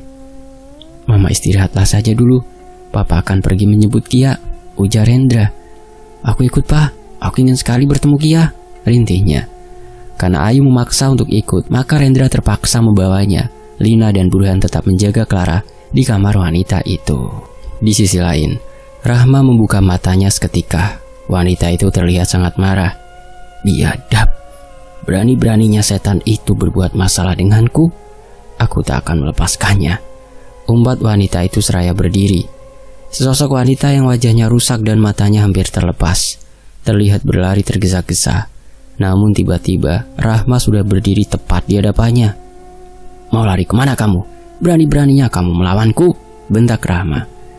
"Aku juga ingin hidup di alamku dengan tenang. Aku tak ingin terus-menerus menjadi budakmu, Rahma." "Sudah cukup semua yang kamu lakukan selama ini," sahut wanita itu. "Jika bukan karena kamu pernah menolongku dulu, mungkin aku sudah lama memusnahkanmu," ucap Rahma. "Kenapa kamu masih saja mendendam, Rahma? Mereka sudah hidup berbahagia, tinggalkan mereka," pinta wanita itu. "Lancang, siapa kamu? Mencampuri urusanku," bantah Rahma. "Aku menyesal karena dulu pernah membantumu. Aku tidak pernah tahu kalau kamu adalah wanita yang berambisi seperti ini," sahut wanita itu. "Banyak omong kamu," bentak Rahma lalu segera membaca mantra. Sosok wanita itu kepanasan dan mengerang kesakitan. Tubuhnya mulai terbakar lalu meleleh. Rahma menatapnya sembari tersenyum puas. Di sisi lain, "Ah!" teriak Clara dan terbangun dari tidurnya. "Clara, kamu sudah bangun?" "Syukurlah, Nak," ujar Lina seraya memeluk anaknya itu. "Mah, Pa, Kak Rendra di mana?" tanyanya tiba-tiba. Burhan menjelaskan bahwa sebelum pingsan, Clara mengatakan Kia ada di rumah orang tuanya Rahma. Maka Rendra beserta istrinya pergi ke sana. "Apa? Itu berbahaya, Pa. Ayo kita menyusul mereka," pinta Clara, lalu segera beranjak dari ranjang. Mereka bertiga segera menyusul Rendra dan Ayu. Di mobil, Clara sempat menelpon Afgan untuk ikut membantunya melawan Rahma. Pria itu segera datang menyusul. Sementara itu, Rendra dan Ayu sudah tiba di rumah Rahma. Pria itu menggedor pintu beberapa kali. Dina, ibunya Rahma, berjalan dan membuka pintu. Ibunya Rahma itu kaget melihat siapa yang datang. "Ada apa ini?" tanya Dina. Rendra langsung nyelonong gitu aja. "Di mana anakku? Aku tahu dia di sini, bukan?" tanya Ayu pada wanita itu. "Kalian berdua jangan lancang ya," bentak Dina tak terima. "Kia, Zaskia, di mana kamu?" teriak Rendra. Seorang anak kecil berjalan keluar kamar. "Siapa yang manggil nama aku?" tanya gadis cilik itu. "Kia, syukurlah kamu selamat, Nak," ujar Rendra dan memeluk Kia. Kamu siapa?" tanya gadis cilik itu. "Ini mamamu, sayang," sahut Ayu seraya memeluk anaknya itu. Akhirnya kedua orang itu membawa paksa Kia dan meninggalkan rumah itu. Namun di tengah jalan, mobil mereka tiba-tiba berhenti. "Pah, kenapa dengan mobil ini?" tanya Ayu sembari memeluk Kia di bangku belakang. "Sebentar mah, Papa cek dulu," sahut Rendra lalu keluar dari mobil. Ternyata ban mobil itu tiba-tiba kempes. Ditambah lagi Rendra tidak membawa ban serep. Ayu dan Kia ikut keluar melihat keadaan. "Bocor ya, Pak?" tanya Ayu. "Iya, Ma, gimana ya? Aku nggak bawa ban serep lagi," gerutu pria itu. "Coba kita cari tumpangan, Pak," usul Ayu. Mereka berjalan meninggalkan mobil itu. Belum sempat berjalan jauh, ia sudah dihadang oleh beberapa sosok tuyul yang sangat banyak. Wajah mereka begitu menyeramkan. Ada yang mukanya hancur, penuh darah dan hitam pekat. Ayu dan Rendra merinding dibuatnya. Rahma datang berdiri di belakang para tuyul itu. "Serahkan anak itu, atau kalian semua akan mati," ancam Rahma. "Aku tidak akan membiarkan kamu merebut Kia dariku," bantah Rendra. Rahma menjadi geram dan langsung menyuruh para tuyul itu menyerang Ayu dan Rendra. Mereka mulai menggigiti bagian kaki, tangan, serta telinga mereka. "Ah!" teriak mereka berdua menahan sakit karena gigitan para tuyul itu. Rahma segera membawa Kia bersamanya.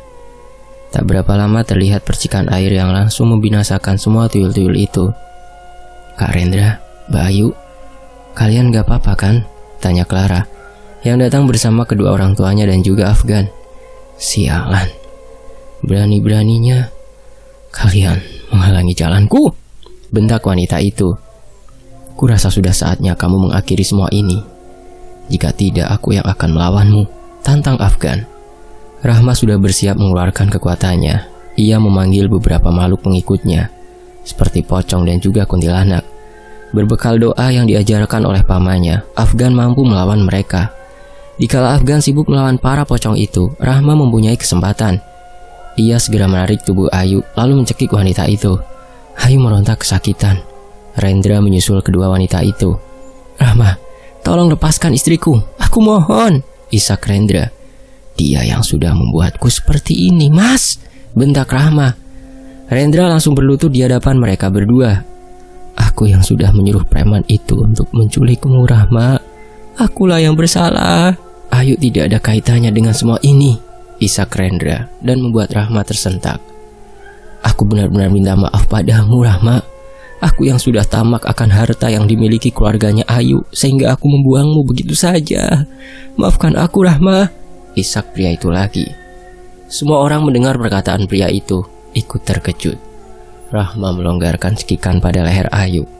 Kemudian wanita itu meneteskan air mata. "Kenapa Mas melakukan semua ini? Apa salahku padamu, Mas?" teriak Rahma. Rendra menggeleng. "Kamu wanita yang baik, Rahma. Hari itu aku benar-benar seperti kemasukan setan karena menyuruh orang untuk melukaimu. Hukumlah aku, Rahma, tapi tolong tinggalkan semua keluargaku," pinta Rendra sembari memelas. Rahma tak bisa berkata apa-apa lagi. Ia begitu marah. Matanya begitu merah membara dan kukunya mulai memanjang. Mendadak angin berputar-putar mengelilingi tubuhnya. Afgan berdoa sembari menyiram sebotol air yang diberikan oleh pamannya ke tubuh Rahma. Wanita itu mengerang kesakitan dan wajahnya tampak terbakar. Asap putih baru saja keluar dari tubuhnya dan pergi entah kemana. Itu adalah kekuatan yang selama ini berada dalam tubuhnya. Saat kekuatan itu sudah tiada, semua makhluk yang pernah mengikutinya kini malah berusaha membunuhnya. Wanita itu kejang-kejang dan akhirnya meninggal. Tubuhnya berwarna hitam seperti terbakar. Rendra menangis terisak-isak melihat kematian Rahma yang mengenaskan. Clara segera membawa Rendra dan juga Ayu ke rumah sakit untuk mengobati luka-lukanya. Setelah mendapatkan perawatan intensif, luka-luka mereka segera diobati dan diperban. Mereka semua tampak sedih. Mereka tak menyangka bahwa Rendra mampu melakukan hal sekejam itu. Clara datang menghampiri pria itu. "Kakak," panggil Clara padanya. Rendra langsung memeluk tubuh Clara sembari menangis terisak-isak. "Maafkan aku, Clara. Maaf jika aku mengecewakan kalian semua," isak pria itu. "Kak, semua orang pasti pernah melakukan kesalahan. Asalkan kakak mau menebusnya, kami semua akan memaafkan kakak," ujar wanita itu. Ayu ikut mendatangi pria yang sudah dinikahinya hampir 7 tahunan itu. "Papa jangan sedih ya, kami semua akan mendukung Papa," timbal Ayu. "Maafin Papa, Ma. Maaf atas semua yang pernah kulakukan di masa lalu," isak pria itu. Ayu datang lalu ikut memeluknya. Rendra masih terisak-isak di pelukan wanita itu. Semua orang ikut berlinang air mata. Zaskia tiba-tiba pingsan dan membuat gadis cilik itu ikut dirawat di rumah sakit. Dokter mengatakan Kia hanya syok dan kelelahan. Maka gadis cilik itu bisa dibawa pulang ke rumah. Besoknya, saat pemakaman jenazah Rahma, semua orang tampak hadir di sana. Lina dan Burhan tidak bisa hadir karena harus menjaga Kia di rumah. Gadis cilik itu mulai mengingat semua kejadian karena sudah tidak meminum air yang selalu diberikan Dina. Rendra meminta maaf pada Dina, ibunya Rahma, atas semua perlakuannya. Namun, wanita itu sangat marah pada Rendra. Ia memukul-mukul tubuh Rendra karena begitu tega melakukan semua itu pada anaknya. Rendra berjanji akan menyerahkan diri pada pihak yang berwajib dan menjalani hukumannya. Mereka semua berdoa agar arwah Rahma diterima di sisi Yang Maha Kuasa. Saat pemakaman itu berlangsung, mendadak angin putih seperti menyusup ke tubuh Clara dan membuat wanita itu tak sadarkan diri. "Clara!" teriak Afgan yang berada tepat di samping wanita itu. Ia segera membawa Clara pulang ke rumah wanita itu. Lina dan Burhan kaget. Kenapa mendadak Clara seperti itu lagi? Lina sempat merasa lelah dan putus asa melihat keadaan semua keluarganya yang makin kesini makin hancur. Allah mungkin marah pada mereka semua. Saat Clara tidur, ia diperlihatkan sebuah penglihatan. Hari itu saat sore hari, seorang wanita sedang berjalan di belakang pekarangan rumah yang besar. Ia tak sengaja melihat sebuah tangan yang keluar dari gundukan tanah. Karena rasa penasaran, wanita itu langsung menggali gundukan tanah itu dan mendapati seorang wanita yang sudah terluka parah. Namun, wanita itu masih bernafas. Ia segera membawanya ke rumah Ki Anom, pria tua yang menjadi dukun dan tinggal di tengah hutan sendirian. "Siapa yang kamu bawa ini?" tanya Ki Anom saat melihat Andin membawa wanita lain. "Saya menemukan wanita ini terkubur hidup-hidup, Ki. Saya rasa dia juga memerlukan bantuan kita," jawab Andin. Pria tua itu melihat tubuh Rahma yang molek dengan beberapa kain yang sudah robek pula. Bawa dia ke belakang, lalu bersihkan tubuhnya, perintah Ki Anom. "Baik, Ki." Ia segera membersihkan tubuh Rahma dan mengganti bajunya, kemudian membaringkan tubuh wanita itu di atas ranjang. Ki Anom datang lalu membaca beberapa mantra agar wanita itu bisa bangun lagi. Rahma tersentak, lalu bangun dari tidurnya. Di mana aku?" tanya wanita itu heran. Ki Anom tersenyum lalu meninggalkan kamar itu. "Urus dia," perintah pria itu pada Andin. "Baik, Ki," sahut Andin. Kamu siapa? Aku di mana?" ucap Rahma masih kebingungan. "Namaku Andin. Nama kamu siapa?" tanya wanita itu. "Aku Rahma," sahutnya. Andin menjelaskan apa yang sebenarnya terjadi, bahwa ia menemukan Rahma terkubur hidup-hidup. Kemudian ia menjelaskan siapa Ki Anom yang membantunya tadi. Rahma malah memohon kepada pria tua itu untuk membalaskan dendamnya pada seseorang yang telah membuatnya menderita sampai seperti ini. "Itu tidaklah mudah. Ada beberapa syarat yang harus kamu penuhi," ujar Ki Anom. "Apa itu, Ki?" "Saya akan melakukannya," sahut Rahma bersemangat. Pria tua itu mendekati Rahma dan mulai meraba-raba tubuh wanita itu. Rahma hanya menatapnya dengan heran. "Kamu harus melayaniku dulu, baru aku bisa memberimu kekuatan itu," ujar Ki Anom menatapnya. Rahma diam sejenak, lalu ia berkata lagi. "Baik, Ki, aku akan melakukannya," sahut Rahma dengan tegas. Ki Anom tertawa puas. Kini ia bisa menikmati tubuh Rahma yang begitu menggairahkan. Malam itu setelah mereka melakukan hubungan badan, Rahma harus dimandikan di dalam bak air dengan kembang 7 rupa. Ki Anom tampak membacakan beberapa mantra agar tubuh Rahma terisi kekuatan. Rahma juga disuruh mencuri janin yang baru dilahirkan dari rahim seorang wanita. Rahma langsung memakan janin yang masih berlumuran darah itu, layaknya makanan saja. Kini tubuh Rahma sudah benar-benar kuat dan memiliki kekuatan yang ia inginkan. Namun, ia belum bisa meninggalkan hutan itu karena setiap malam harus melayani pria tua itu. Suatu hari Rahma dan Andin berbincang-bincang. Ia mengatakan pada Andin untuk bersama-sama membunuh Ki Anom. "Apa kamu yakin dengan keputusanmu itu?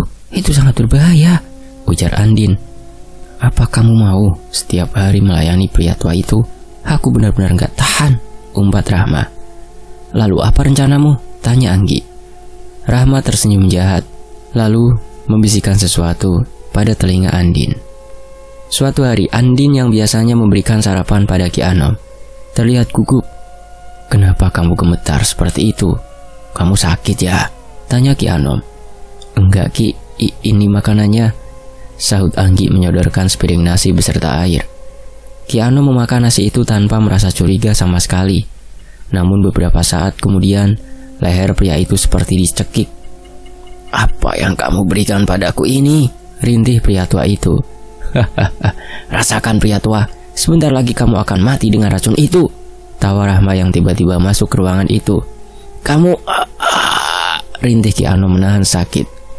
Sebelum Ki Anom mengembuskan nafas terakhirnya, pria itu mengutuk Rahma agar tubuhnya membusuk dan tidak diperbolehkan keluar dari hutan itu selama-lamanya. Makanya sejak itu Rahma hanya bisa membunuh seseorang yang melewati lorong penghubung antara dunia manusia dan dunia alam gaib yang ia tinggali selama ini. Andin sempat membantu wanita itu beberapa kali, namun wanita itu mendapatkan jodohnya dan meninggalkan hutan itu. Karena tak terima ditinggalkan sendirian, Rahma akhirnya membunuh Andin dan arwahnya dijadikan budak selama ini. Andin harus menuruti semua perintah Rahma karena ia mengikatnya dengan kekuatan yang diberikan oleh Ki Anom. Clara terbangun saat dibacakan doa-doa yang dilantunkan oleh Afgan. Wanita itu segera memeluk Afgan dan menangis terisak-isak. "Syukurlah kamu sudah bangun, Ra. Aku khawatir sama kamu," ujar pria itu. Clara menceritakan semua yang baru ia lihat. Itu adalah masa lalu Rahma. Mengapa wanita itu bisa menjadi sejahat ini? "Clara, syukurlah kamu tidak apa-apa sayang," isak Lina, lalu memeluk tubuh anaknya itu. "Bisa kita bicara sebentar, nak Afgan?" pinta Burhan. Mereka berdua terlihat berbicara. "Terima kasih karena sudah membantu Clara selama ini. Tapi Om bingung, hubungan apa yang kalian berdua miliki?" tanya Burhan. "Iya Om, itu sudah menjadi kewajiban saya. Sebenarnya saya menyukai Clara sejak dulu," sahut Afgan tanpa basa-basi. "Apakah kalian sudah berpacaran?" tanyanya lagi. "Iya Om," sahutnya seraya nyengir. Burhan menepuk bahu pria itu. "Bawa kedua orang tuamu untuk datang kemari. Om ingin bertemu dengan mereka," pinta Burhan tiba-tiba. Baik Om," sahut Afgan sembari tersenyum. Hari itu Rendra harus ke kantor polisi dan menjalani hukumannya. Ia dijatuhi hukuman 5 tahun penjara atas tuduhan perencanaan pembunuhan. Ayu dan semua keluarganya ikut sedih. Namun itu sudah menjadi keputusannya sebagai wujud dari permintaan maaf kepada semua orang. Clara sudah kembali ke kampus karena keadaannya sudah membaik. Vino dan Mawar menghampiri wanita itu yang sedang menikmati makanannya bersama sang kekasih. "Padahal baru 2 hari kamu gak masuk kuliah. Kenapa seperti 2 tahun lamanya? Aku kangen, Ra," ujar Mawar sembari memeluk Clara. "Iya, aku juga. Lama gak ketemu kalian berdua," sahut Clara. "Ini rangkuman pelajaran 2 hari ini. Udah aku salin buat kalian berdua," ujar Vino menyodorkan 2 buah buku ke mereka berdua. Makasih Vin, kamu baik deh," puji Clara. "Cuma ucapan ya, aku gak dapat pelukan nih," celetuk Vino. Mendadak Afgan langsung memeluk pria itu. "Udah kuwakilkan, awas kamu macam-macam," ancam Afgan. "Ini siapa juga yang mau dipeluk kamu?" bantah pria itu. Mereka semua ikut tertawa. "Dengar-dengar ada yang mau pertemuan keluarga nih," celetuk Vino tiba-tiba dan membuat Afgan tersedak. "Apaan sih?" bantah Afgan. "Aku ikut senang kalau hubungan kalian mulai ke jenjang serius," timpal Mawar. Clara menatap ke temannya itu. "Kamu sendiri, gimana hubungan kamu dengan Vino? Apa masih digantung aja sama tuh cowok?" cibir Clara. "Kok aku sih? Itu Mawar yang selalunya gak terima cinta aku," bantah Vino. "Yang gak nerima siapa? Emangnya kamu udah pernah nyatain cinta kamu ke aku?" sahut Mawar. "Wah, plain-plan kamu Vin. Udah sono tembak," celetuk Afgan. "Ya udah, hari ini mereka berdua jadi saksinya. Maukah kamu menjadi pacarku Mawar?" tanya pria itu bersungguh-sungguh. Nggak romantis amat," cibir Mawar. Vino membuka tas yang selalu ia bawa ke kampus. Sebenarnya, dia memang sudah menyiapkan sesuatu untuk wanita itu, namun ia masih tak punya keberanian untuk mengatakannya. Vino membawa sebuah kotak lalu mendatangi Mawar. "Maukah kamu menerima cintaku Mawar? Aku berjanji akan membahagiakanmu," ujar pria itu seraya menyodorkan sebuah kotak berpita merah. Ini apa? Tanya Mawar. Buka aja, aku udah mempersiapkan ini jauh-jauh hari, sahut pria itu. Mawar mengambil kotak itu dan membukanya. Terdapat sebuah gelang yang berukiran kupu-kupu yang sangat cantik. Mawar tersenyum puas. Kok nggak dijawab sih? Tanya pria itu lagi yang menunggu jawaban dari Mawar. Iya, aku terima cinta kamu. Makasih untuk hadiahnya. Tahu aja kalau aku suka kupu-kupu, jawab Mawar. Apa sih yang gak aku tahu dari kamu? Ujarnya dengan sombong. Dasar sombong, celetuk Mawar. Ye, akhirnya kita jadian juga. Aku seneng banget, ujar Vino seraya memeluk tubuh wanita yang baru saja menjadi kekasihnya itu. Ini di kampus, ada kamera tuh, celetuk Afgan. Mereka akhirnya berhenti berpelukan, lalu Vino kembali ke kursinya. Selamat ya buat kalian berdua, ujar Clara memberikan selamat. Terima kasih, kalian juga, sahut Mawar. Hari itu sedang diadakan pertemuan keluarganya Afgan dan Clara. Assalamualaikum, sapa beberapa orang di depan rumah milik Burhan. Waalaikumsalam. Harry, lama kita tidak bertemu, ujar pria itu sambil bersalaman. Iya, setelah lulus sekolah, kita sibuk dengan urusan masing-masing, sahut Harry. Ayo masuk semuanya, pinta Burhan pada mereka. Sarah, kamu tidak berubah sama sekali. Tetap cantik seperti dulu, puji Lina pada temannya waktu SMA itu. Ah, bisa aja. Anakmu lebih cantik seperti dirimu. Sampai-sampai anakku terpikat sama anakmu, celetuk Sarah, dan membuat mereka semua tertawa. Di meja makan, mereka semua terkumpul sambil bincang-bincang. Apa ini cucu pertamamu? Imut sekali, puji Sarah yang melihat Kia. Iya, ini menantu dan cucuku, sahut Lina. Kia, ayo beri salam, pinta Ayu pada anaknya itu. Salam Oma, namaku Kia, ujar gadis cilik itu dengan manja. Salam sayang. Oh cantiknya, kapan aku akan punya cucu secantik ini? Gumam wanita itu lalu menatap Afgan. Afgan tahu arti dari tatapan ibunya. Mama gak usah khawatir deh. Setelah Afgan lulus kuliah dan punya penghasilan sendiri, Afgan janji bakal langsung menikahi Clara, ujar pria itu bersemangat. Clara terlihat malu-malu. Kalau Om tahu kamu adalah anaknya Harry, Om tidak repot-repot menjauhkanmu dari Clara, timpal Burhan. Kamu ini Han, masih aja kolot. Generasi sekarang itu udah berbeda dari kita. Biarkan mereka menjadi dirinya sendiri. Kita sebagai orang tua jangan terlalu ketat kepada mereka, sahut Harry. Iya, aku tahu itu, Her. Makanya aku mengundang kalian datang untuk membicarakan masa depan mereka, ujar Burhan. Acara malam itu berlangsung dengan lancar. Sementara itu, terlihat 4 orang yang sedang berdiri menatap lautan. Ombak pantai itu berdesir dan menerpa kaki-kaki mereka.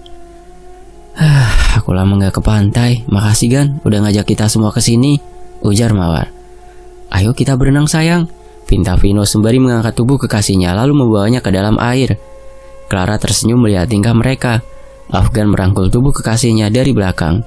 Clara ikut membelai rambut pria itu. Terima kasih karena sudah mencintaiku, gumam Clara. Aku juga berterima kasih karena kamu mau menerima cintaku, sahut Afgan yang masih bermanja-manja di pelukan wanita itu. Matahari mulai tenggelam dan membuat langit sedikit gelap. Mereka berdua saling bertatapan. Kini mereka hidup bahagia dengan semua kisah-kisah yang pernah mereka ukir selama ini. Tamat. Jadi biang kerok semua ini ternyata si Rendra ya yang bikin kekacauan Clara jadi seperti itu, dan Ayu juga jadi korbannya. Apalagi Rahma, kasihan ya. Ya demikianlah sebuah kisah dari Pindut. Kunjungi juga akun Instagram dan kaskusnya beliau ya. Beliau sudah nulis banyak banget kisah-kisahnya. Nanti satu persatu saya juga bacakan ya. Dan semoga Kak Pindu juga mengizinkan lagi. Sampai di sini dulu ya. Mohon maaf kalau ada salah kata. Sampai jumpa di kisah lainnya. Tetap di Fakta Sejarah. Alhamdulillah. Wassalamualaikum.